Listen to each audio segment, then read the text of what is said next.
मित्रांनो, स्वागत आहे तुमच्या माझ्या नवीन व्हिडिओ मध्ये। मी वैश्विक आणि आपल्यासोबत आहे जोडी मालक। कुठचे आहात तुम्ही?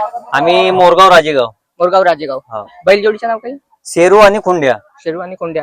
आणि आज आपण आलो एकोडी या गावामध्ये।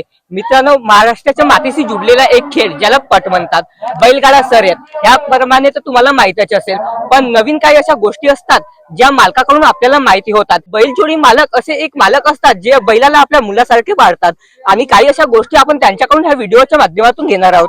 तर काकाजी, थोड्या पटाबद्दल काही म्हणणे तुमच्या, ज्या म्हणजे पट वगैरे बंद झाले होते आणि आता सुरू झाले, आणि असे काही अफवा राहतात ना, म्हणजे बैलाला त्रास वगैरे देतात, पण ते आपल्या इकडे होत नाही, हे सर्वांना आपल्या इकडे माहिती आहे। कसं आहे, पट अगोदर बंद होतं, ते बंद केलं होतं महाराष्ट्रामध्ये, आपल्या विदर्भामध्ये। तर आपण पट चालू झाला तर आपण मुलासारखा यायला आपण खाना वगैरे, दूध वगैरे, जसं आपण मुलाला खाद्य वगैरे चालतो, आपण जेवण वगैरे करतो, त्या पद्धतीनं याच्या मेंटेनन्स आपण करतो। जर याच्या अगोदर पट बंद होता तर आपण खाटकी धंदा जे चालू होता कटाईसाठी, तर कटाईसाठी बैल चालत होते। हा किसानाचा राजा आहे। तर आपण आता काय करतो की पट आहेत म्हणून आपण याला मेंटेनन्स म्हणजे दूध, अंजीर, बदाम वगैरे सगळं काही देतो।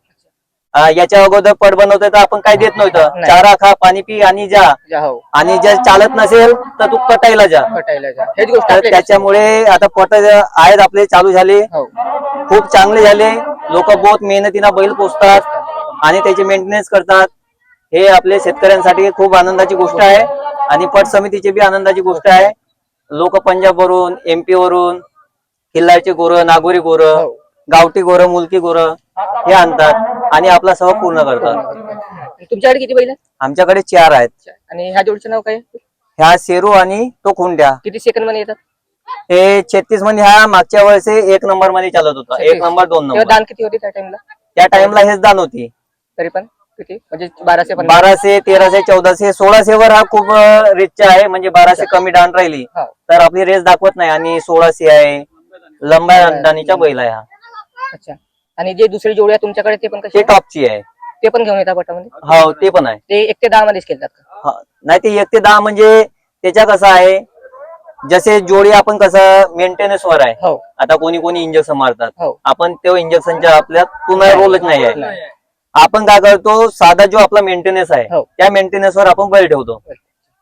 इंजेक्शन मारणे आणि दुसऱ्या पटामध्ये तो बिमार पडणे आणि मरणे ते आपल्याला जमत नाही। मुका जनावर आहे, मुका जनावरशी खेळणे नाही।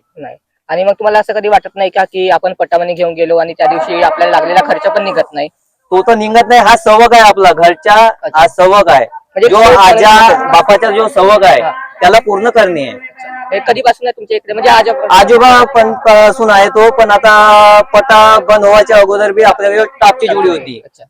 ते आमची घरची मेंढी आहे, ते आता पण आहे इथं, आणि हे 4-5 वर्ष झाला आता आपण हे जोडी ठेवलेला आहे। आणि म्हणजे जिंकल्यानंतर काही वाटतो आणि हारल्यानंतर काय वाटतो? म्हणजे जिंकल्यानंतर तर आनंदच आहे, हारल्यानंतर बी आनंदच आहे, पण जो आनंद जिंकल्यानंतर आहे तो हारल्यानंतर नाही। पण आपल्या हातातले गेम कधी गेले नाही आहेत, आपण सिंगल कुणाला दिलं नाही। आणि होळीचे पट आणि ह्या पटामध्ये काय फरक आहे तुम्हाला असं वाटतं? होळीचे म्हणजे कसं आपण नाही, होळी मध्ये आपण घेऊन जात नाही। आपला हा कास्तकारी करणे आणि ह्या पटामध्ये आणणे। भाऊ कोण आहे? हे आपलेच भाऊ आहेत, गावचे भाऊ आहेत, म्हणजे भाऊ वगैरे। नाव काय भाऊ तुमच्या? संदीप भाऊराव। अच्छा, मोरगावचे। आणि काटकर वगैरे कोण असतात? काटकर मीच आहे स्वतःच, म्हणजे चांगली गोष्ट आहे। मालक पण आपण आणि काटकर पण आपण। म्हणजे काटकर दुसरे का बरं नाही ठेवत? काटकर वेळेवर येत नाही, हजर होत नाही, मग कधी कधी फायनल मध्ये जोडी लागून जाते आणि काटकरची वाट पहा, काटकरला फोन करा, मग अशी वेळ येते की चान्स द्यावा लागते। तर त्याच्या पलीकडे आपण जात नाही, आपण स्वतःच काटकर पण आहोत, स्वतः मालिश करतो। कुठं मारायचं, कसं न्यायचं, बैलाला जास्त मारायचं नाही, बस हा आपला सिद्धांत आहे। ठीक आहे, धन्यवाद भाऊ। धन्यवाद।